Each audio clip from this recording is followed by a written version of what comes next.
Có những người cả đời mình đi tìm minh triết trong sách, có những người tìm thấy trong lời thầy, nhưng cộ nhân, những người thật sự hiểu đời lại cúi xuống nhặt một viên đá. Không phải là để chơi, không phải là để trưng bày, mà để soi lại chính cái bản thân mình. Nếu bạn từng thấy lòng mình mỏi mệt hơn vì hơn thua, nếu bạn từng cảm thấy thế gian quá ồn ào mà không biết trốn vào đâu, thì viên đá lặng im kia có lẽ là cái điều cuối cùng bạn cần nhìn lại. Cộ nhân nói, người càng nhiều ham muốn thì càng xa đạo, nhưng khi không khuyên được cái diệt dục, không khuyên bỏ đời, họ chỉ đặt một viên đá trước mặt người học rồi im lặng. Viên đá ấy không đẹp theo một cái cách khiến người ta phải trầm trồ, không sáng, không bóng, không có một cái hình thù rõ rệt.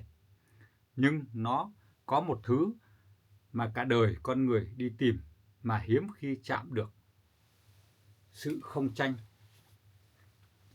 Đá không tranh với thời gian đi qua đá không phải để thử thách, mà là để làm lộ ra cái bản chất. Gió bào mòn, mưa khoét sâu, nắng thì làm rạn nứt. Nhưng đá không phản kháng, không gọi đó là mất mát. Cộ nhân nhìn vào đó mà hiểu ra, người càng chống lại thời gian thì càng nhanh già.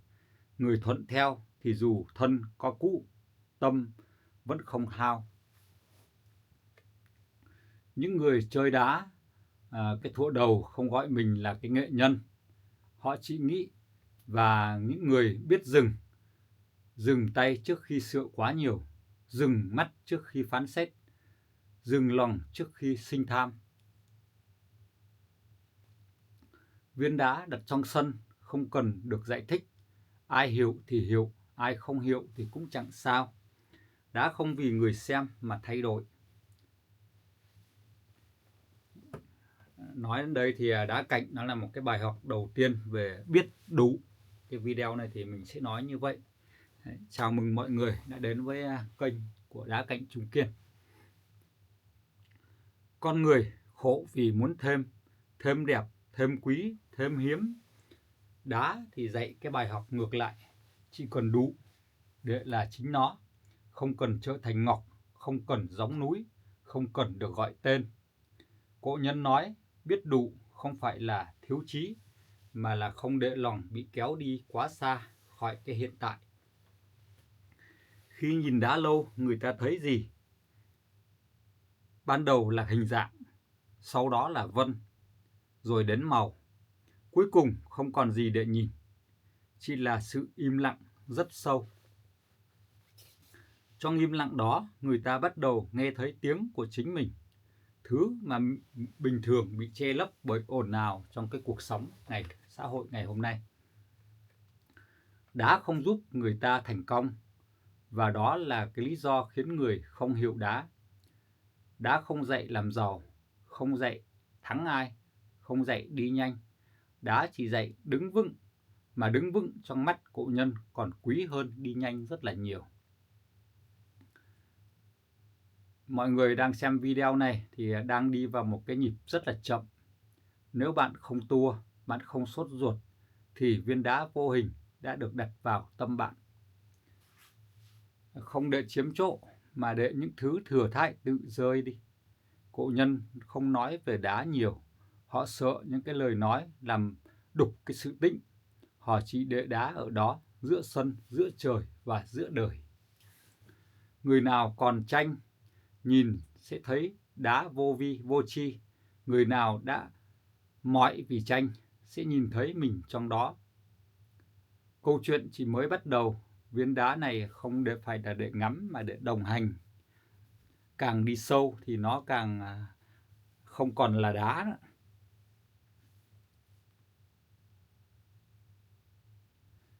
Đá và con đường không tranh giữa đời ồn ào. Chính vì thế mà cổ nhân từng hỏi một cái câu rất là lạ. Đấy là theo cái sự hiểu biết của mình, nếu không tranh thì liệu có bị đời nuốt chửng? Họ không trả lời bằng lời. Họ đặt một viên đá vào giữa dòng nước. Nước chảy xiết, đá không trống. và chính vì không chóng, nước phải tự tách ra.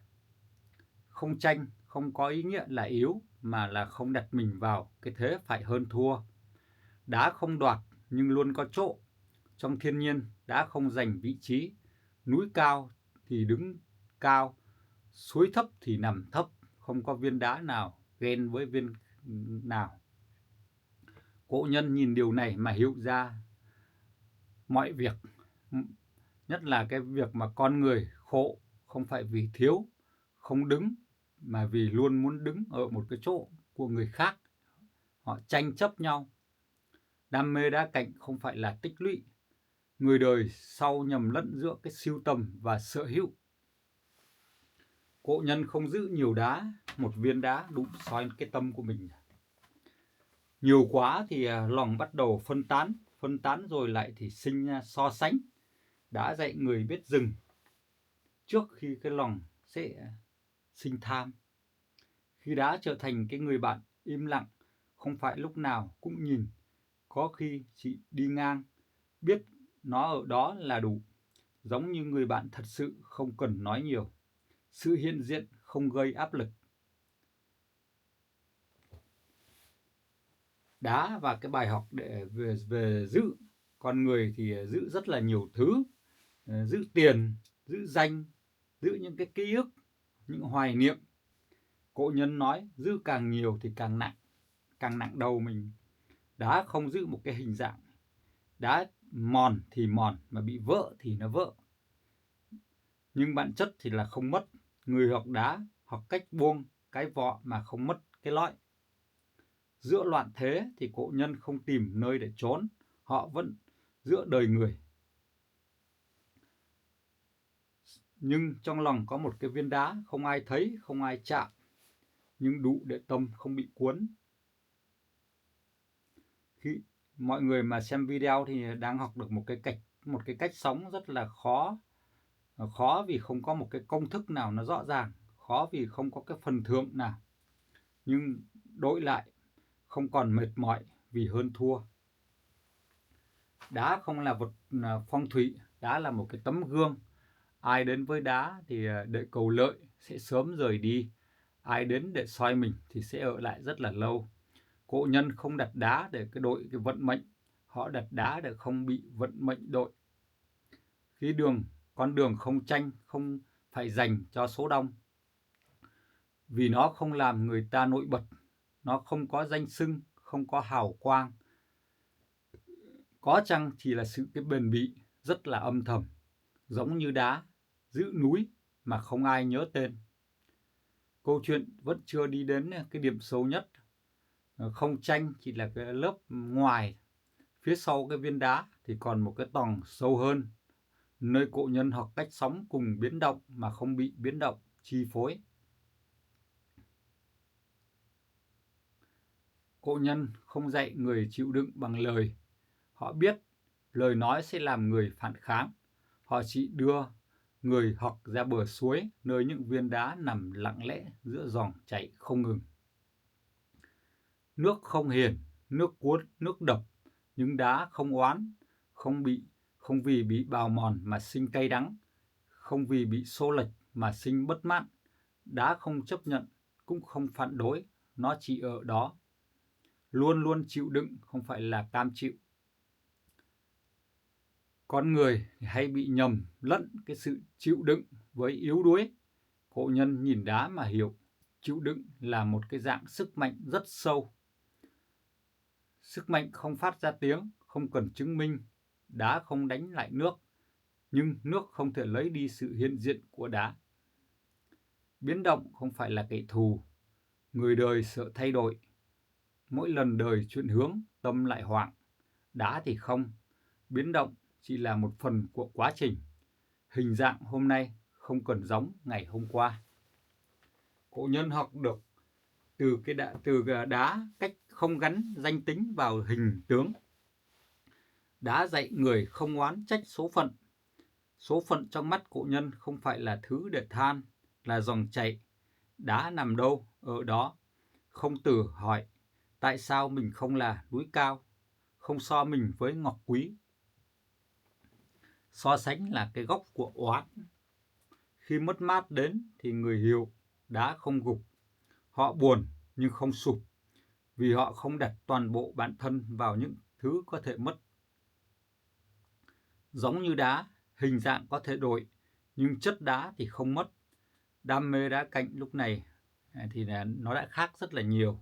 Không còn là tìm một cái viên đẹp nhất, không còn là đi sưu tập nhiều nhất, chỉ là tìm một viên đủ để nhắc mình đứng vững. Đá thì không an ủi, nhưng làm người ta thôi tự thương hại. Đá không vỗ về, nhưng nhìn đá lâu, người ta thôi trách mình, thôi trách đời. Không phải vì đời dễ hơn, mà vì tâm không còn trống. Mọi người xem video này thì có thể đang cảm thấy một cái độ nặng rơi xuống. Không phải vì buồn, cũng chẳng phải vì vui, chỉ là nhẹ đi một chút ít. Nhẹ vì bớt một tầng phản kháng. Cổ nhân thì nói là cái người mà biết chịu đựng mà không oán, không ai có thể làm hại được. Không phải vì họ mạnh hơn đời, mà vì đời không còn chỗ để đánh vào. Phía sau cái sự chịu đựng là một tầng sâu hơn. Không oán chỉ là cái cửa đầu. Cũng như phía sau viên đá là một cái bài học rất nặng, sự hòa cùng với biến động của thời gian. Biến động của địa chất, thời gian, nhưng mà nó vẫn cứ dung hòa được hết mọi thứ. Cổ nhân không tìm cái sự yên ổn bằng cách né tránh biến động. Họ biết né tránh chỉ là biến động lớn hơn trong lòng. Họ đứng giữa biến động, giống như đá đứng giữa dòng nước chảy đang xiết. Không cứng đến mức gãy, không mềm đến mức tan. Đá dạy người biết nhường đúng chỗ. Nhiều người nghĩ đá cứng là mạnh. Cổ nhân thấy sức mạnh thật của đá nằm ở chỗ biết mòn. Biết chỗ nào nên nhường, biết chỗ nào cần giữ. Nhường hình dạng, giữ bản chất. Khi sống không còn phải chứng minh. Người hiểu đá không cần người khác công nhận. Không vì họ cao hơn, mà vì họ không còn đo mình bằng ánh nhìn bên ngoài. Giống như đá không cần ai gọi tên. Đá và sự hòa hợp không thỏa hiệp. Hòa không phải là chiều theo tất cả. Đá hòa với nước nhưng không biến thành nước. Cổ nhân học được từ đó cái cách giữ nguyên cốt lõi, dù ở cái hoàn cảnh nào, thay đổi thế nào, thì họ vẫn giữ được cái cốt cách của riêng mình. Khi đời đẩy đến đâu, người hiểu đá ở đến đó. Không hoảng và không chạy, không phải vì bất động, mà vì biết mình không mất. Đấy là một cái tầng sâu của con người. Đam mê đá cạnh lúc này thì đã trở thành một cái căn gốc.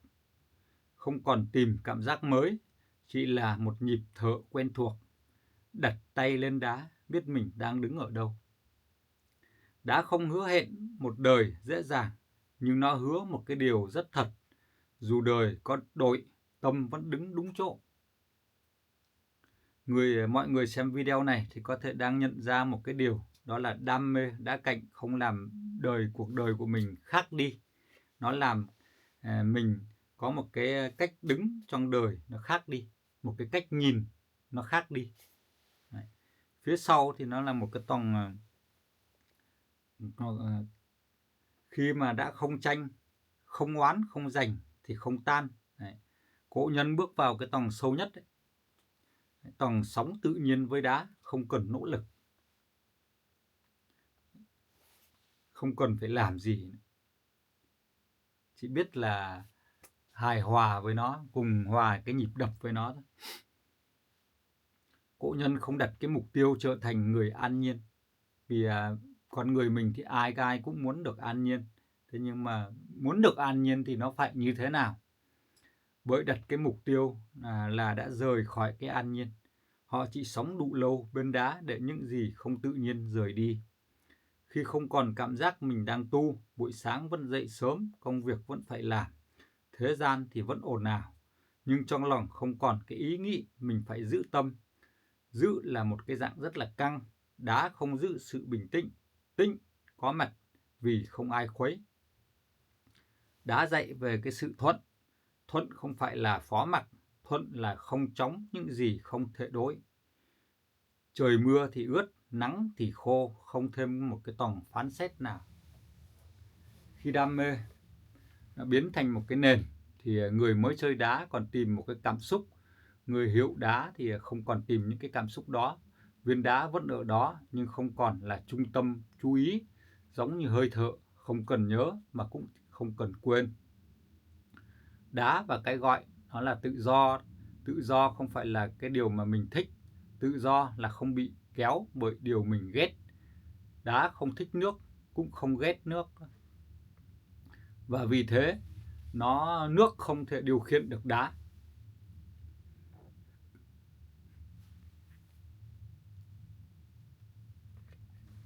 Mọi người xem cái video này thì có thể thấy là đang đến một cái điểm rất là lạ theo cái câu chuyện của mình. Đấy, thì nó đang có một cái điểm có thể mọi người sẽ rất là thắc mắc. Mình cũng không mong cái video nó kết thúc mà cũng không sợ nó dài.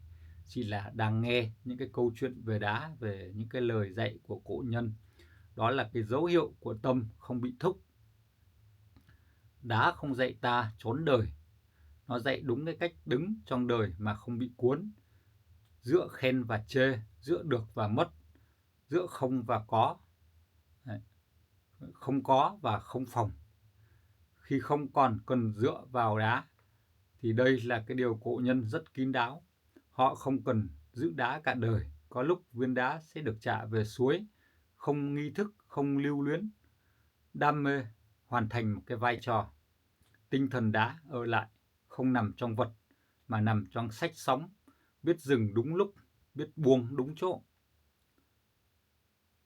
Vì sống không có kết, chỉ là có những cái ngày nối tiếp.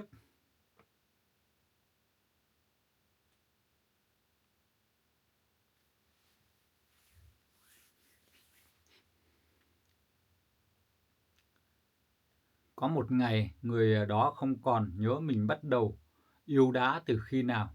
Không phải vì quên, mà vì không còn cái mốc nào để nhớ. Giống như không ai nhớ lần đầu mình thợ như thế nào. Buổi sáng, bước ra khỏi sân, viên đá vẫn nằm ở chỗ cũ, không được lau, không được chỉnh.